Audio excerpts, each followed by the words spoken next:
வீட்டில் இருக்கிறவங்கலாம் ஊரில் இருக்கிறவனுக்கெல்லாம் ஃபோன் அடிப்பான் ஒரு நாளைக்கு டெலிவரி ஆனோடனே. விஷயம் தெரியுமா உங்களுக்கு? தெரியாதுங்க. என்ன விஷயங்க?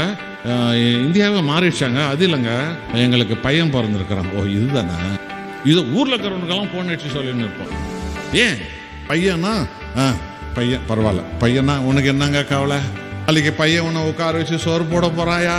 ஞாபகம் வச்சுக்கோ, நீ மெய்யாய் ஆண்டவராய் இயேசுவை ஆராதிப்பாய் என்றால் இந்த வேதாந்தத்தால நீ பேச மாட்ட. உன் பையனுக்கு சொல்ல, உன் பொண்ணுக்கு சொல்ல, உதபார் மகனே, நீ பெரிய ஆளா வளர்ந்து எனக்கு நீ சோறு போட வேண்டிய அவசியம் கிடையாது. காரணம் என்ன தெரியுமா? நீ பிறக்கிறதுக்கு முன்னாடியே எனக்கு சோறு போட்டு என்னை காப்பாத்துற கர்த்தர் எந்த காலத்தில் எனக்கு சோறு போட்டு என்னை காப்பாற்ற வல்லவராய் இருக்கிறார். இது சொல்லுங்க உங்க பிள்ளைகளுக்கு. அப்ப தெரியும் அந்த பிள்ளைகளுக்கு வாழ்வு கொடுக்கிற தெய்வம் இயேசு கிறிஸ்து என்று சொல்லு.